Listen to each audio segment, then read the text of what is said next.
Hello दोस्तों, मैं आपका गाइड, आपका दोस्त अनुराग पांडे और आप देख रहे हैं हमारा यूट्यूब चैनल।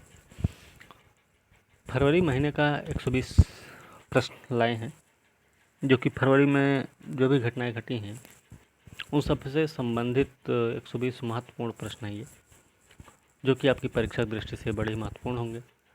और उम्मीद करते हैं कि आपके जो भी प्रश्न होंगे या जो भी इम्पोर्टेंट टॉपिक्स होंगे वो आप इन प्रश्नों के माध्यम से अपना कवर कर लेंगे और साथ में पेपर में आपके अच्छा खासा परफॉर्मेंस हो जाएगा।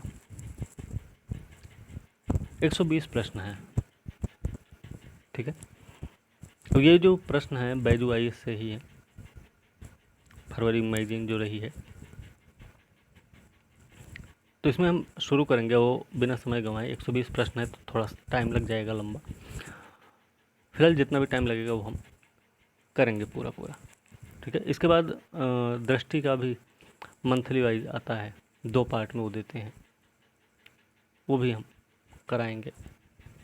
वो पूरा एक्सप्लेन रहेगा, वेल एक्सप्लेन होगा, मतलब पूरी व्याख्या के साथ रहेगा। तो आज का प्रश्न है, और पहला प्रश्न है कि विश्व कुष्ठ दिवस हर साल जनवरी के अंतिम रविवार को मनाया जाता है। 2022 में विश्व कुष्ठ रोग दिवस का विषय क्या रहा है?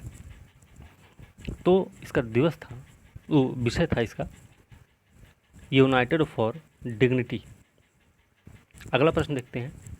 प्रश्न पढ़ेंगे, ऑप्शंस नहीं पढ़ेंगे सारे, ठीक है, उससे समय और जाएगा फालतू। दूसरा प्रश्न है, आसियान डिजिटल मंत्रियों की बैठक के संबंध में निम्नलिखित कथनों पर विचार करना है और सही उत्तर बताना भाई। इसमें पहला स्टेटमेंट है कि भारत के साथ तीसरी आसियान डिजिटल मंत्रियों की बैठक आयोजित की गई। पहला स्टेटमेंट गलत है, ठीक है। दूसरा क्या है, आसियान राष्ट्र का मुख्यालय जकार्ता इंडोनेशिया में है। ये बात सही है, तो इसका सही उत्तर बी हो जाएगा। तीसरा प्रश्न, national institute of pharmaceutical education and research के संबंध में निम्नलिखित कथनों पर विचार करके सही उत्तर हमें बताना है इसमें। तो इसमें पहला स्टेटमेंट है कि भारत दूसरा सबसे बड़ा दवा निर्माण करने वाला देश है। तो दूसरा क्या है?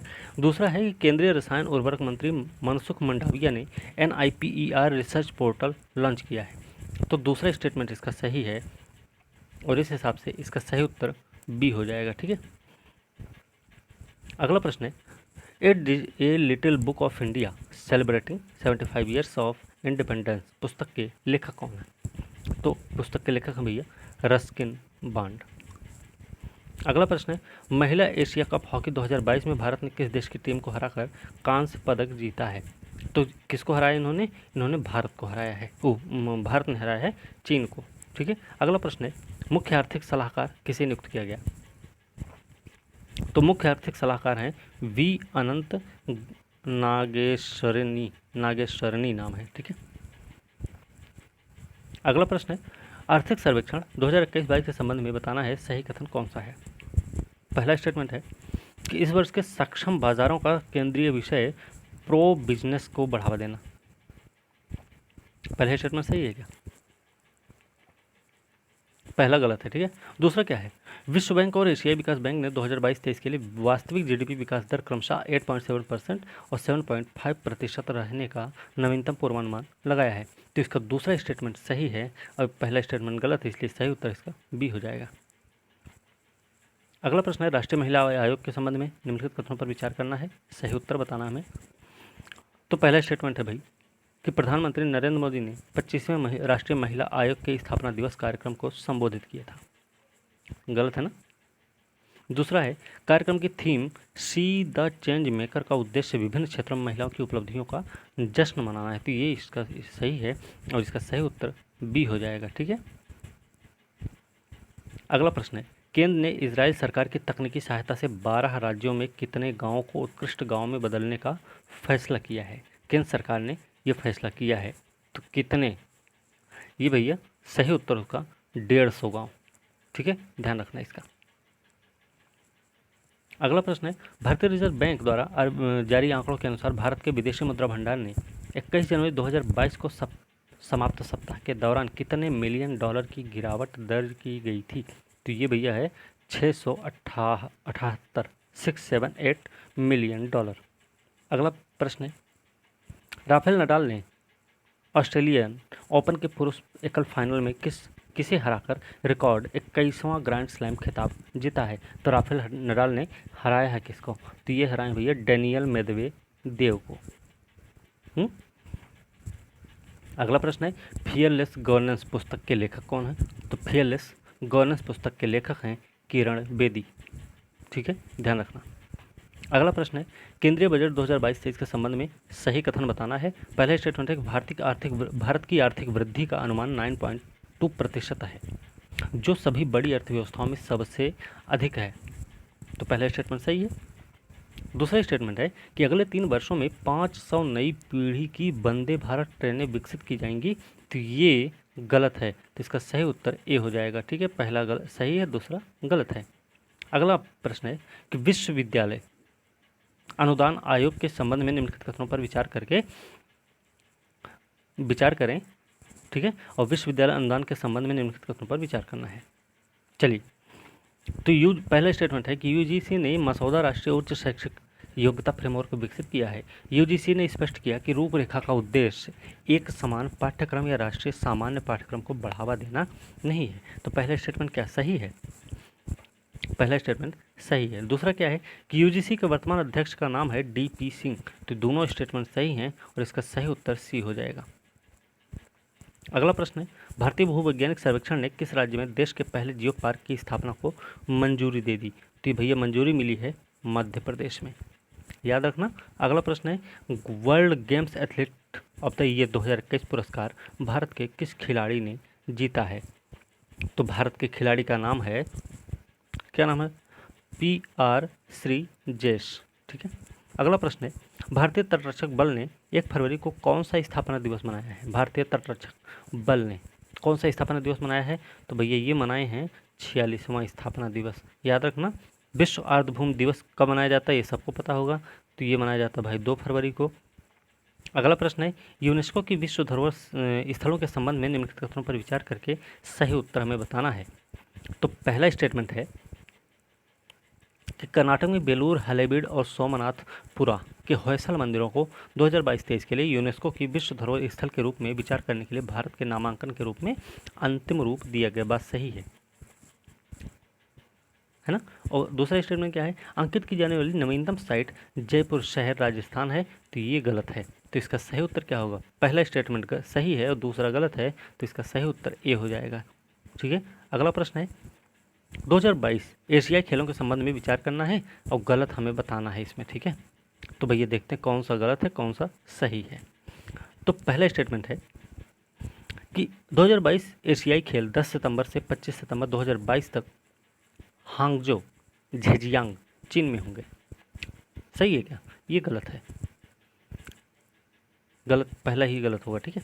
दूसरा है ई स्पोर्ट्स और ब्रेक डांसिंग 2022 एशियाई खेलों में ओलंपिक काउंसिल ऑफ एशिया द्वारा अनुमोदित होने के बाद पूर्ण पदक खेल के रूप में शुरू होगा। तो दूसरा स्टेटमेंट सही है और पहला गलत है, गलत पूछा गया इसलिए सही उत्तर ए हो जाएगा। ठीक है। अगला प्रश्न है दुनिया की पहली हाइड्रोजन से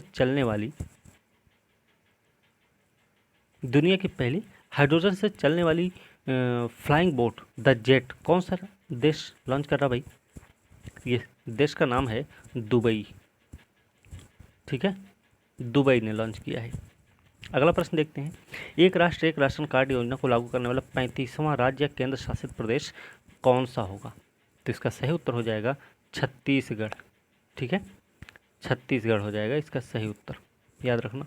अगला प्रश्न है उप सेना प्रमुख के रूप में किसने पदभार ग्रहण किया भाई? उप सेना के रूप में पदभार ग्रहण किया है मनोज पांडे ने। ठीक है। अगला प्रश्न है ओडिशा ओपन 2022 बैडमिंटन टूर्नामेंट में महिला एकल का खिताब किसने हासिल किया? तो ये जो हासिल की हैं उनका नाम है उन्नति हुड्डा नाम है। ठीक है। अगला प्रश्न है चंद्रयान 3 लॉन्च के संबंध में विचार करना है, सही उत्तर बताना है। तो पहला स्टेटमेंट क्या है? चंद्रयान 3 अगस्त 2022 में लॉन्च होने वाला है। बात सही है क्या? तो भैया सही है। दूसरा स्टेटमेंट है चंद्रयान 3 में एक संशोधित लैंडर, रोवर और एक ऑर्बिटर शामिल होगा। तो ये गलत है, इसका सही उत्तर ए हो जाएगा। अगला प्रश्न है वर्चुअल डिजिटल एसेट्स के संबंध में विचार करना, सही उत्तर हमें बताना है। तो भाई पहला स्टेटमेंट क्या है? पहला स्टेटमेंट है कि वित्त मंत्री निर्मला सीतारमण ने अपने बजट 2022 के भाषण में वर्चुअल डिजिटल संपत्ति से होने वाली आय पर 25% कर लगाने की घोषणा की है। तो बात सही है क्या? नहीं, गलत है ये। ठीक है। दूसरा है, वर्चुअल डिजिटल संपत्ति शब्द को परिभाषित करने के लिए अधिनियम की धारा 2 में एक नया खंड 47A डालने का प्रस्ताव है। तो ये दूसरा स्टेटमेंट सही है और इसका सही उत्तर हो जाएगा बी। ठीक है। अगला प्रश्न, विश्व कैंसर दिवस हर साल मनाया जाता है 4 फरवरी को। इस बार इसका विषय क्या रहा है? तो इसका विषय है क्लोज द केयर गैप। याद रखना, क्लोज द केयर गैप। ठीक है। अगला प्रश्न है, राष्ट्रीय इलेक्ट्रॉनिकी सूचना प्रौद्योगिकी संस्थान के महानिदेशक बनाए गए, तो उनका नाम क्या है? तो उनका नाम है भाई मदन मोहन त्रिपाठी। अगला प्रश्न है, बजट 2022-23 के में खेलो इंडिया योजना के आवंटन में कितने प्रतिशत तक की गई है? तो ये वृद्धि हुई है 48%, 48% की वृद्धि। अगला प्रश्न है, विश्व आर्द्रभूमि दिवस पर भारत में 2 और रामसर स्थलों की घोषणा हुई है, जिनमें से एक तो गुजरात का खिजड़िया वन्यजीव अभयारण्य है, तो दूसरा रामसर स्थल क्या है? तो दूसरा रामसर स्थल है भाई बखीरा वन्यजीव अभयारण्य। नाम याद रखना। अगला प्रश्न है, राष्ट्रीय युवा सशक्तिकरण कार्यक्रम योजना के संबंध में विचार करना। सही उत्तर हमको बताना है भाई। पहला स्टेटमेंट यहाँ पे देखते हैं तो सही उत्तर बताना है। तो पहला स्टेटमेंट क्या है? पहला स्टेटमेंट है कि सरकार ने 15वें वित्त आयोग चक्र पर राष्ट्रीय युवा सशक्तिकरण कार्यक्रम के योजना को जारी किया। बात सही है। दूसरा है, RYSK योजना श्रम और रोजगार मंत्री की प्रमुख केंद्रीय क्षेत्र की योजना है। ये गलत। इसका सही उत्तर क्या हो जाएगा? फिर ए हो जाएगा, है ना। अगला प्रश्न देखते हैं, अंतर्राष्ट्रीय ओलंपिक समिति के संबंध में विचार करना है। सही उत्तर हमको बताना है भाई। तो इसमें क्या है कि पहला स्टेटमेंट है, अंतर्राष्ट्रीय ओलंपिक समिति ने लॉस एंजल्स 2028 ओलंपिक खेलों में सर्फिंग, स्केटबोर्डिंग और खेल चढ़ाई को शामिल करने के प्रस्ताव को औपचारिक रूप से मंजूरी दे दी। बात सही है। दूसरा है, अंतर्राष्ट्रीय ओलंपिक समिति के अध्यक्ष हैं थॉमस बाख। दोनों सही है, इसलिए सही उत्तर सी हो जाएगा। अगला प्रश्न है, ICC अंडर 19 विश्व कप 2022 भारत ने किस देश की टीम को हराकर रिकॉर्ड 5वां खिताब अपने नाम किया है? तो किसको हराया भाई? इंग्लैंड को भारत ने हरा दिया। ठीक है। अगला प्रश्न है, विश्वविद्यालय अनुदान आयोग का चेयरमैन किसको नियुक्त किया गया? विश्वविद्यालय UGC का चेयरमैन कौन बना भाई? तो ये बने हैं जगदीश कुमार। नाम याद रखना।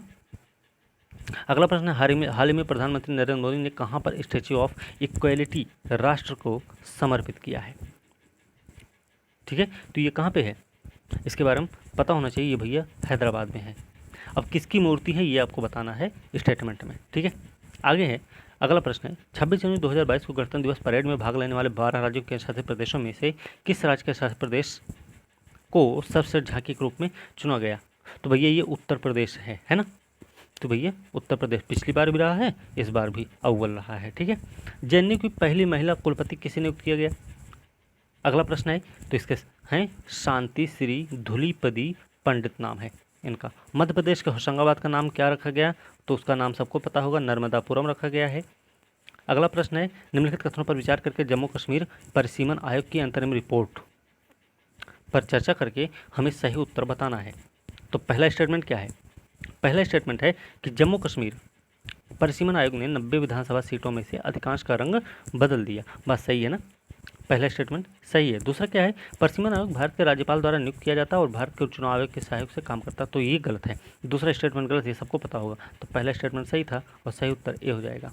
अगला प्रश्न है, गहन मिशन इंद्रधनुष के संबंध में निम्नलिखित कथनों पर विचार करके सही उत्तर हमको बताना है। तो पहला स्टेटमेंट क्या है कि केंद्रीय स्वास्थ्य परिवार कल्याण मंत्री डॉक्टर मनसुख मंडाविया ने गहन मिशन इंद्रधनुष 4.0 का शुभारंभ किया। बात सही है। दूसरा स्टेटमेंट है, IMI 4.0 के 3 दौर होंगे और यह देश के 33 राज्यों केंद्र शासित प्रदेशों के 416 जिलों आज़ादी का अमृत महोत्सव के लिए चयनित 75 जिलों के साथ, ठीक है, ध्यान रखना, में आयोजित किया जाएगा। तो ये दोनों स्टेटमेंट सही हैं और इसका सही उत्तर सी हो जाएगा। ठीक है। अगला प्रश्न देखते हैं। अगला प्रश्न क्या है भाई? अगला प्रश्न है, किस राज्य की सरकार ने कक्षा 1 से 7 तक के छात्रों के लिए ओपन एयर क्लासरूम कार्यक्रम पर शिक्षालय नेबरहुड स्कूल लॉन्च किया है? तो किस राज्य ने किया भाई ऐसा? तो उसका नाम है पश्चिम बंगाल। नाम याद रखना। अगला प्रश्न है, किस राज्य में बीसीसीआई अध्यक्ष सौरव गांगुली ने दुनिया के तीसरे सबसे बड़े क्रिकेट स्टेडियम की आधारशिला रखी है? तो कहाँ पे रखे हैं ये? तो इसका सही उत्तर है जयपुर, याद रखना। अगला प्रश्न है, राष्ट्रीय रोपवे विकास कार्यक्रम के संबंध में विचार करना। सही उत्तर हमें नहीं बताना, मतलब गलत बताना, गलत उत्तर हमको बताना है। तो पहला स्टेटमेंट क्या है? पहला स्टेटमेंट है इसका कि केंद्रीय वित्त मंत्री श्रीमती निर्मला सीतारमण ने 2022-23 के लिए केंद्रीय बजट पेश करते हुए राष्ट्रीय रोपवे विकास कार्यक्रम पर्वतमाला की घोषणा की है। तो सही है क्या? देखिए, पर्वतमाला सही है ये, ठीक है। जैसे भारतमाला थी वैसे पर्वतमाला है, ठीक है। दूसरा स्टेटमेंट है, पहला तो सही है, दूसरा क्या है? वित्त मंत्री ने घोषणा की 22-23 में 60 किलोमीटर की लंबाई के 10 रोपवे परियोजनाओं के अनुबंध दिए जाएंगे। ये वाला गलत है, तो इसका सही उत्तर क्या हो जाएगा? गलत पूछा गया है तो इसका सही उत्तर बी हो जाएगा। बस सही है ना? चलिए आगे चलते हैं, अगला प्रश्न देखते हैं भाई। अगला प्रश्न है, पावरथॉन 2022 के संबंध में विचार करना। सही उत्तर हमको बताना है इसमें। पहला स्टेटमेंट क्या है? देखिए, पहला स्टेटमेंट है, पावरथॉन 2022 को जल शक्ति मंत्रालय भारत सरकार द्वारा शुरू की गई पुनर्उत्थान वितरण क्षेत्र योजना के उद्देश्य के अनुरूप शुरू किया जा रहा। बात सही है? बात सही है क्या? नहीं, गलत है। दूसरा क्या है? इसका मुख्य उद्देश्य है AT&C घाटे को 20-25% तक कम करना और 2024-25 तक ACOS ARR अंतर को समाप्त करना है। तो दोनों स्टेटमेंट गलत हैं। इसका सही उत्तर क्या हो जाएगा? फिर डी हो जाएगा, ठीक है, क्योंकि दोनों ही स्टेटमेंट इसके गलत हैं। अगला प्रश्न है, चीन PR पीपुल रिपब्लिक ने किस देश की टीम को हराकर AFC महिला एशियाई कप 2022 फुटबॉल टूर्नामेंट जीता है? तो किसको हराया इन्होंने? इन्होंने हरा भैया दक्षिण कोरिया को, ठीक है। अगला प्रश्न है, राष्ट्रीय एकल खिड़की प्रणाली के साथ एकीकृत होने वाला पहला केंद्र शासित प्रदेश कौन बन गया?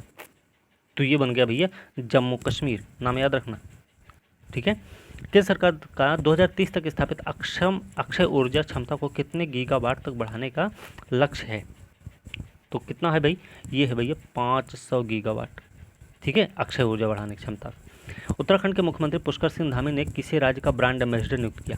किसे नियुक्त किया भाई? उनका नाम क्या है? तो उनका नाम है अक्षय कुमार को, नाम याद रखना, अक्षय कुमार नाम है इनका। अगला प्रश्न है, प्रधानमंत्री किसान संपदा योजना के संबंध में निम्नलिखित कथनों पर विचार करना है और कौन सा गलत है वो हमको बताना है। तो पहला स्टेटमेंट क्या है? पहला स्टेटमेंट है कि 4600 करोड़ रुपए के आवंटन के साथ प्रधानमंत्री किसान संपदा योजना को 21-22 से 25-26 की अवधि के लिए बढ़ा दिया गया था। बात सही है। दूसरा है, मई 2017 में केंद्र ने 6000 करोड़ रुपए के आवंटन के साथ संपदा, कृषि समुद्री प्रसंस्करण और कृषि प्रसंस्करण समूहों के विकास के लिए योजना शुरू की थी। तो दोनों ही स्टेटमेंट सही हैं और इसलिए इसका उत्तर हो जाएगा डी, क्योंकि उसमें गलत पूछा गया था, ठीक है। अगला प्रश्न है, नई रोशनी योजना के संबंध में विचार करना। सही उत्तर बताना हमें। चलिए देखते हैं। तो इसका देखिए, नई रोशनी योजना 25 से 65 वर्ष की आयु के वर्ग में अल्पसंख्यक समुदाय की महिलाओं के लिए केंद्रीय क्षेत्र की योजना है, जो कि गलत उत्तर है, गलत स्टेटमेंट है, ठीक है। दूसरा स्टेटमेंट क्या है? यह योजना 12-13 में शुरू की गई थी। तो ये बात सही है, इसका सही उत्तर बी हो जाएगा, ठीक है। अगला है, विश्व दलहन दिवस हर साल दालों के महत्व के बारे में जागरूकता बढ़ाने के लिए मनाया जाता है। तो विश्व दलहन दिवस कब मनाया जाता है? तो ये मनाया जाता है भैया 10 फरवरी को, याद रखना। अकादमी पुरस्कारों के 94वें संस्करण में किस भारतीय फिल्म को सर्वश्रेष्ठ वृत्तचित्र फीचर श्रेणी में नामांकित किया गया है? अगला प्रश्न है, तो इसका सही उत्तर क्या होगा? Writing with fire, okay. अगला प्रश्न है, भारतीय दिवाला एवं शोधन अक्षमता बोर्ड के अध्यक्ष के रूप में नियुक्त किया गया, किसको नियुक्त किया गया? तो इसका सही उत्तर हो जाएगा रवि मित्तल को। भारतीय दिवाला शोधन अक्षमता बोर्ड IBBI के अध्यक्ष बने, ठीक है। अगला प्रश्न है, अटल इनोवेशन मिशन नीति आयोग किस अंतर्राष्ट्रीय एजेंसी ने स्वास्थ्य देखभाल के अभिनव वितरण के लिए बाजारों और संस्थानों तक पहुंच समृद्धि पहल के अंतर्गत एक नई साझेदारी की घोषणा की है? तो कौन है इसमें? इसमें शामिल भैया अमेरिकी agency for international development, USAID, ठीक है। अगला प्रश्न है, त्वरित विज्ञान योजना के संबंध में विचार करना है। सही उत्तर हमको बताना है। तो देखिए, पहला स्टेटमेंट है, विज्ञान इंजीनियरिंग अनुसंधान बोर्ड संसद के एक अधिनियम के माध्यम से स्थापित एक वैधानिक निकाय ने अभियान त्वरित विज्ञान योजना के एक कार्यक्रम के तहत आवेदन आमंत्रित की। बात सही है। दूसरा स्टेटमेंट क्या है? एक्सेलरेट विज्ञान का उद्देश्य 3 व्यापक लक्ष्यों के साथ देश में अनुसंधान आधार का विस्तार करना है। तो दोनों स्टेटमेंट सही हैं और इसका सही उत्तर हो जाएगा सी। अगला प्रश्न है, इसरो के संबंध में विचार करना है, सही उत्तर बताना है। तो पहला स्टेटमेंट क्या है? पहला स्टेटमेंट है, इसरो ने भारतीय मूल के कुल 150 उपग्रह और 36 देशों के 342 विदेशी उपग्रहों को लॉन्च किया है, जिनमें से 39 उपग्रह वाणिज्यिक हैं। पहला स्टेटमेंट सही हो गया। दूसरा क्या है कि भारत के पास अंतरिक्ष में कुल 53 परिचालन उपग्रह हैं। इनमें से 21 संचार हैं, 8 नेविगेशन है, 21 पृथ्वी अवलोकन है और 3 विज्ञान है। तो ये गलत है। इसका सही उत्तर क्या हो जाएगा? ए हो जाएगा, क्योंकि पहला स्टेटमेंट सही है और दूसरा गलत है। अगला प्रश्न है, विज्ञान में महिलाओं और लड़कियों का अंतर्राष्ट्रीय दिवस हर साल कब मनाया जाता है? तो भैया मनाया जाता है कब? 11 फरवरी को। ठीक है ना। चलिए अगला प्रश्न देखते हैं।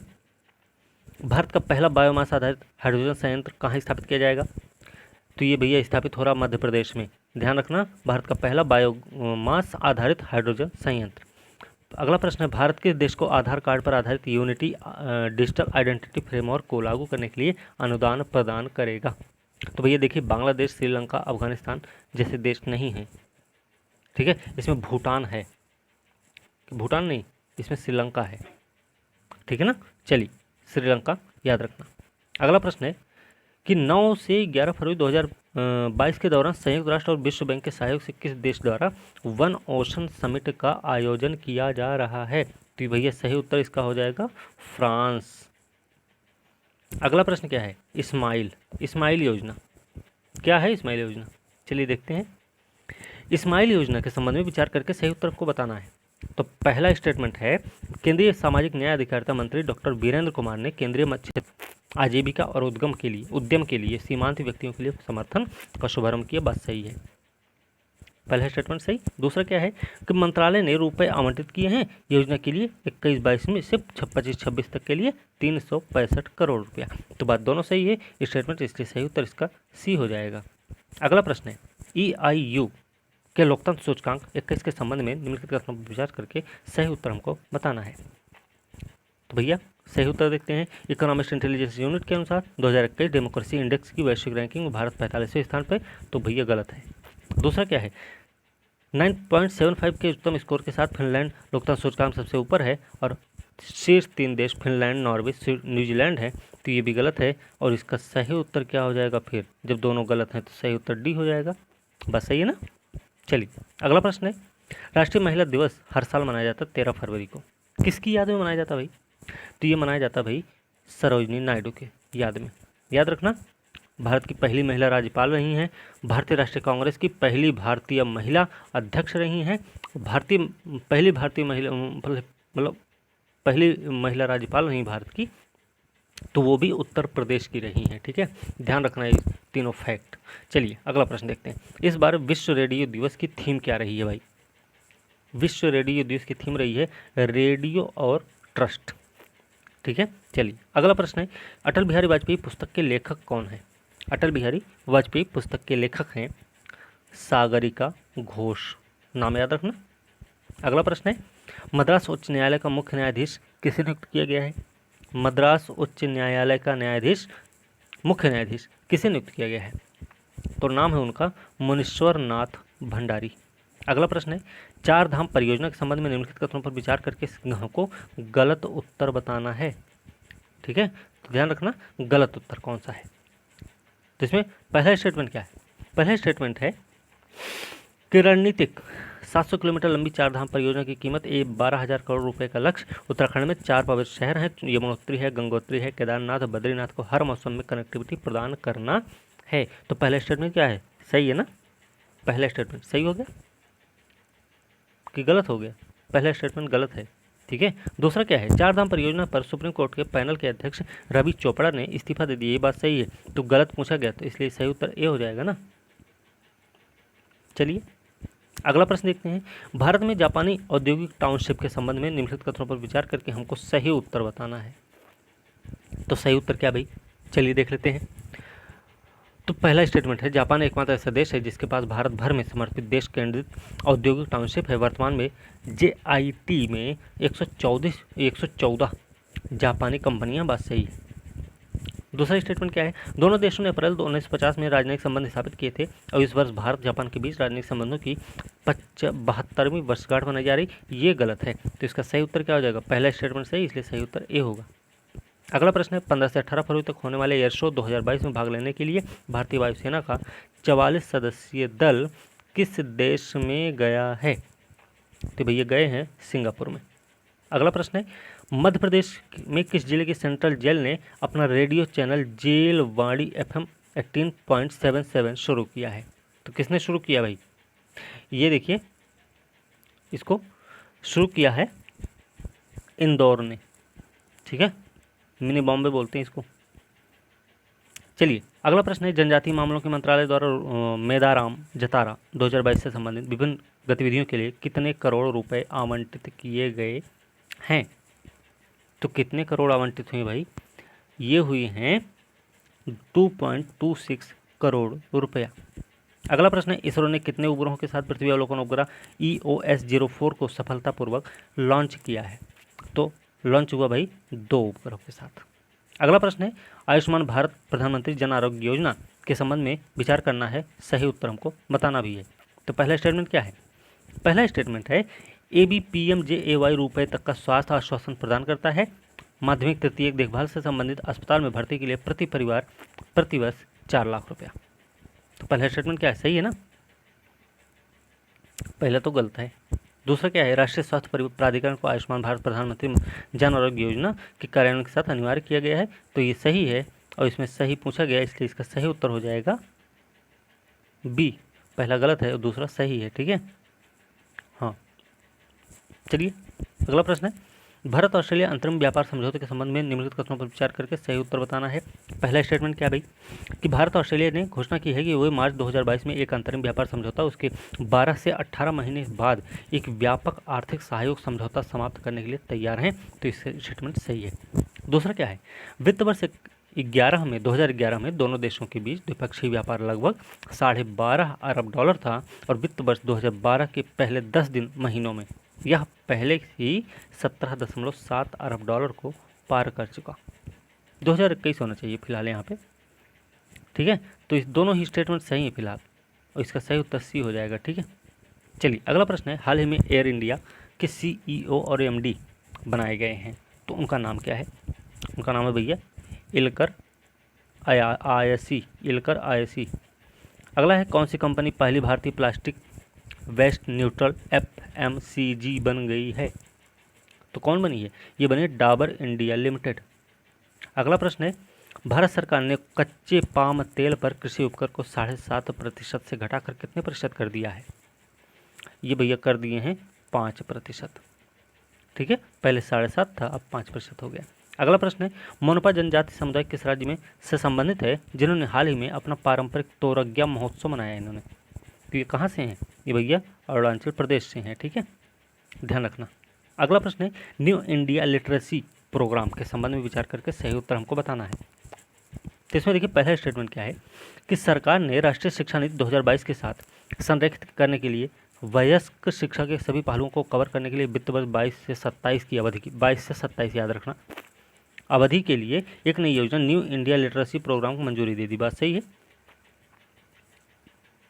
दूसरा, यह योजना देश के सभी राज्यों केंद्र शासित प्रदेशों में 12 वर्ष और उससे अधिक आयु के गैर साक्षर लोगों को कवर करेगी। तो स्टेटमेंट गलत है और सही उत्तर क्या हो जाएगा, फिर सही उत्तर ए हो जाएगा क्योंकि पहला ही स्टेटमेंट सही था। अगला प्रश्न है कि नई सीमाएं अक्षय ऊर्जा पर एक कार्यक्रम है, इसके संबंध में विचार करके सही उत्तर हमको बताना है। पहला स्टेटमेंट क्या है भाई, पहला स्टेटमेंट है कि नवीकरणीय ऊर्जा मंत्रालय के कार्यक्रम न्यू फ्रंटियर्स अक्षय ऊर्जा पर एक कार्यक्रम और पिछले 7 वर्षों में भारत ने अपनी स्थापित क्षमता 3,95,000 मेगावाट की वृद्धि की है, जबकि हमारी सर्वेक्षण मांग 1 लाख मेगावाट है। तो सर्वोच्च मांग जो थी उससे ज़्यादा हो गया क्या, भैया गलत है, ठीक है।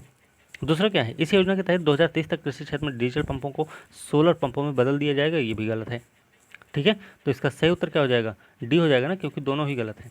हाल ही में संगीतकार और गायक हैं बप्पी लहड़ी का निधन हो गया। लाइफ टाइम अचीवमेंट अवार्ड उनको मिला था, तो भैया वो कब मिला था ये हमको बताना है इसमें। तो ये मिला है हम उनको 2018 में, ठीक है, ध्यान रखना। अगला है सीबीएसई के नए अध्यक्ष बनाए गए, उनका नाम क्या है? तो सीबीएसई के नए अध्यक्ष हैं भैया विनीत जोशी। अगला प्रश्न है नीति आयोग ने संचार से संचार किया हैकथॉन का शुभारंभ किया है, संचार से हैकथॉन का शुभारंभ किया है, तो उसका नाम क्या है? नाम क्या भाई? तो ये नाम है फोन पे से, फोन पे, ठीक है। अगला है हाल ही में कर्नाटक के किस कवि का निधन हुआ जिन्हें 1982 में उनकी कविता संग्रह जीवध्वनि के लिए अकादमी पुरस्कार से सम्मानित किया गया था? तो क्या नाम है उनका? नादोजा चन्नवीरा कनाविक। नाम याद रखना, नादोजा चन्नवीरा कनाविक। अगला प्रश्न है भारत यूएई वर्चुअल समिट के संबंध में निम्नलिखित कथनों पर विचार करना है और हमको सही उत्तर बताना है। पहला स्टेटमेंट क्या है? ठीक है, क्या है? Bharat UAE virtual summit. चलिए, तो पहला स्टेटमेंट भाई कि भारत अपनी आज़ादी के 75 साल आज़ादी का अमृत महोत्सव के रूप में मना रहा है। यूएई अपनी स्थापना की 60वीं वर्षगांठ मना रहा है और संयुक्त अरब अमीरात भारत का तीसरा सबसे बड़ा व्यापार भागीदार है। बात तो सही है, गलत है? गलत है, ठीक है, ये गलत हो गया पहले स्टेटमेंट।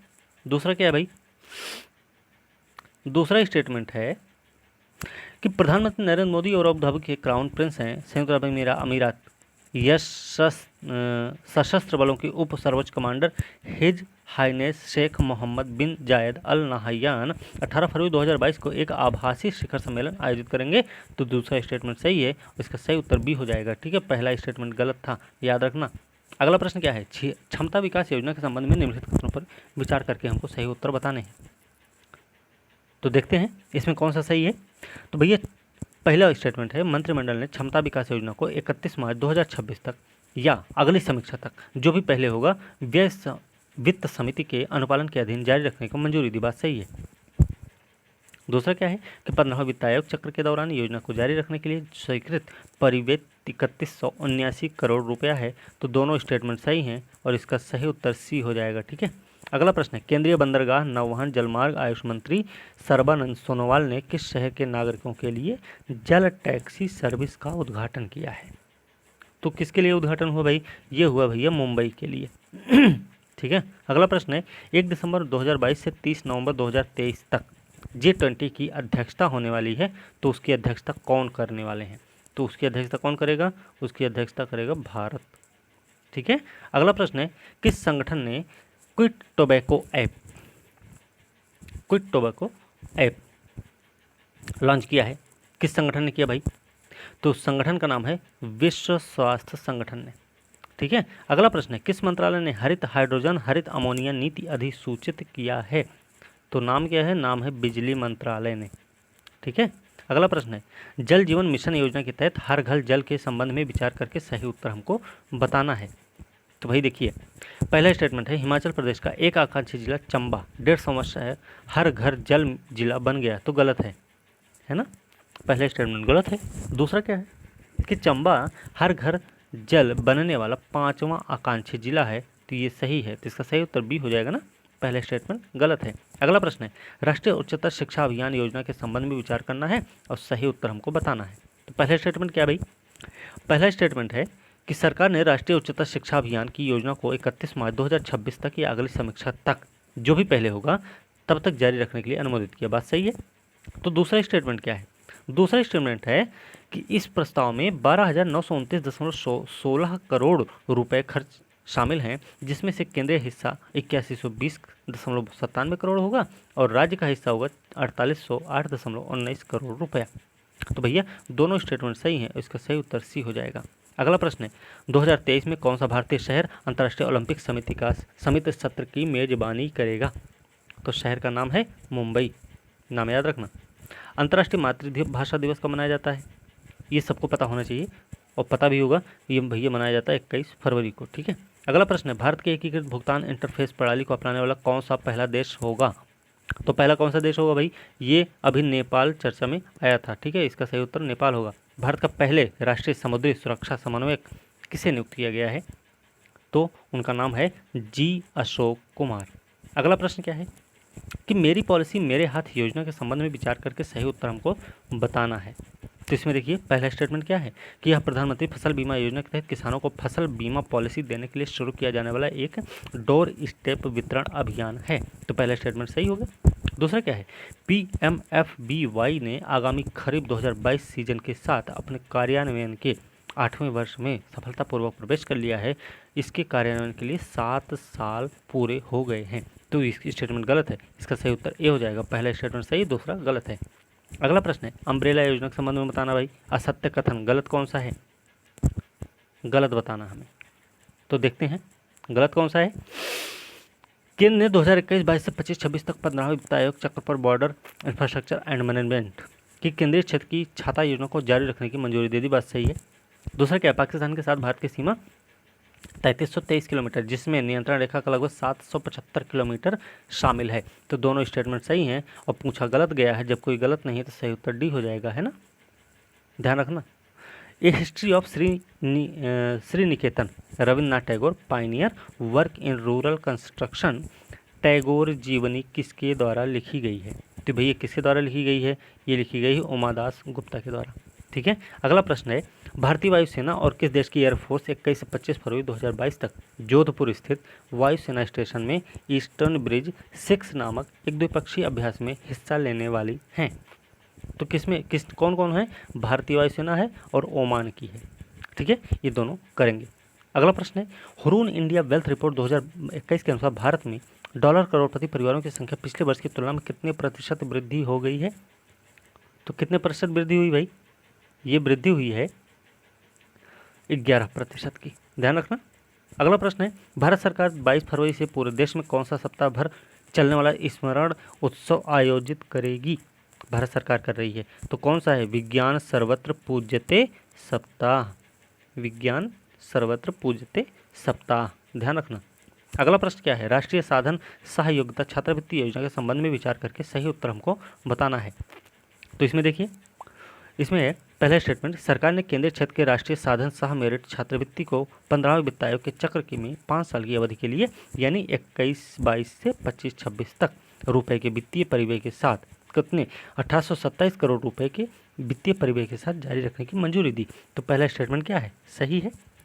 दूसरा क्या है इस योजना के लिए पात्रता मानदंड जैसे आय सीमा 1.5 लाख रुपए प्रति वर्ष से बढ़ाकर 3.5 लाख रुपए प्रति वर्ष। योजना के तहत नवीनीकरण मानदंड को संशोधित किया जाना है। तो ये गलत है, इसका सही उत्तर ए हो जाएगा क्योंकि पहला सही है और दूसरा गलत है। अगला प्रश्न है पीएम केयर्स फॉर चिल्ड्रन योजना के संबंध में विचार करना है और सही उत्तर हमको बताना है। तो पहला स्टेटमेंट क्या है? पहला स्टेटमेंट है कि महिला बाल विकास मंत्रालय भारत सरकार ने बच्चों के लिए पीएम केयर्स योजना को 28 फरवरी 2022 तक बढ़ा दिया। पहले यह योजना 31 दिसंबर 2021 तक वैध थी, तो बात सही है।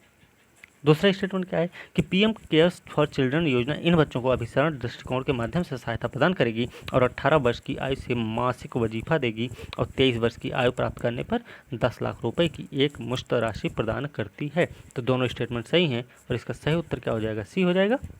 अगला प्रश्न है कौन सा देश 6 साल में पहली बार ICC T20 रैंकिंग में नंबर 1 टीम बना है?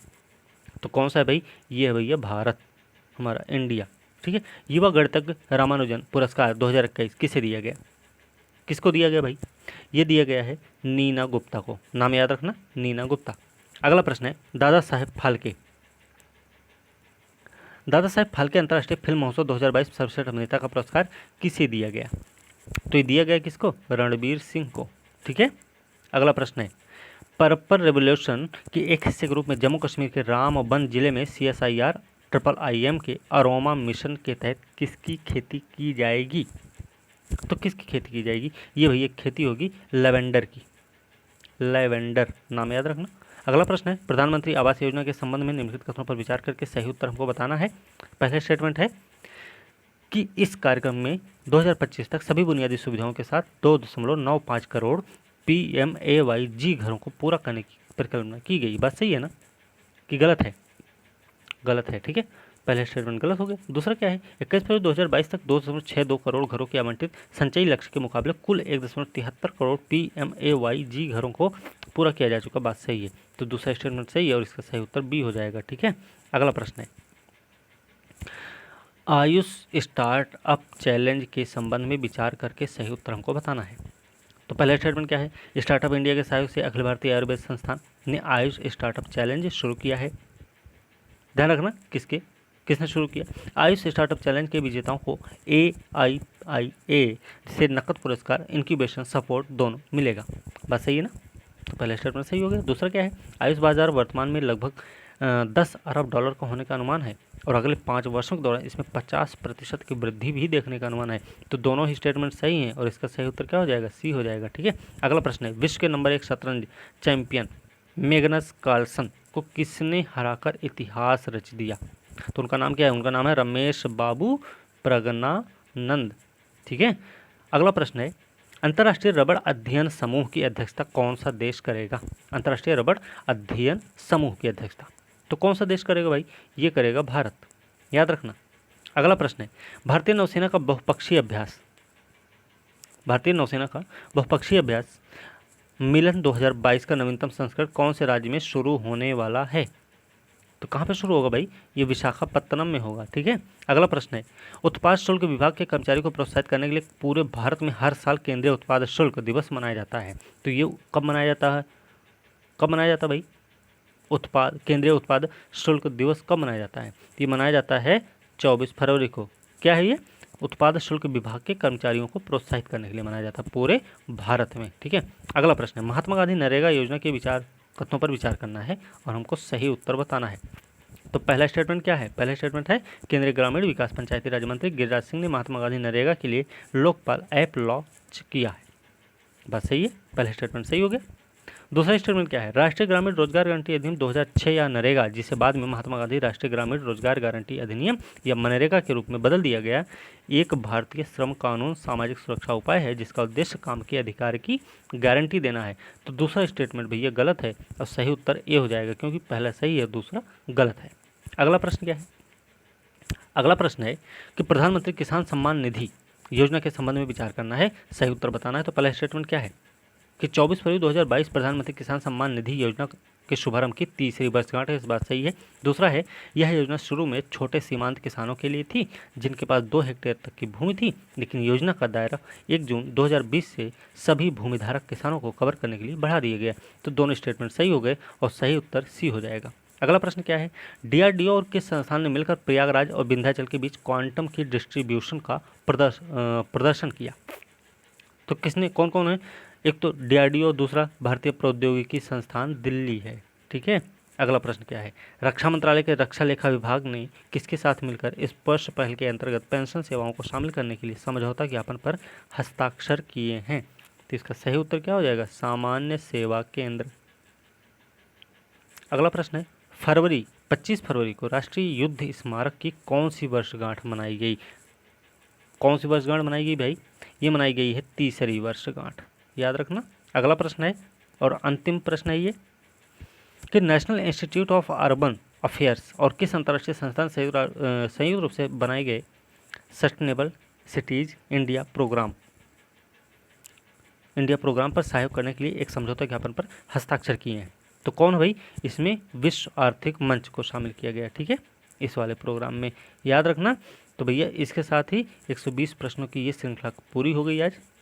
ठीक है, और उम्मीद ये करते हैं कि आप लोग वीडियो को अच्छे से सुने होंगे, और वीडियो को अच्छे से सुने भाई तो आपके एग्ज़ाम में फ़ायदा मिलेगा, आपसे प्रश्न जो है नहीं छूटेगा, आप उस प्रश्न पे अच्छी पकड़ बना के रखेंगे। तो इसी के साथ आज की वीडियो हम यहीं समाप्त करेंगे और अगली वीडियो के साथ हम कल मिलते हैं, और उसमें हम टेस्ट का ही रहेगा, BPSC क्योंकि एग्ज़ाम है पास में, तो उस पर थोड़ा ध्यान देंगे।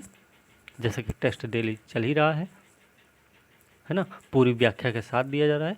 तो इसी के साथ आज की वीडियो हम यहीं समाप्त करेंगे, अगली वीडियो के साथ कल मिलते हैं, तब तक के लिए धन्यवाद।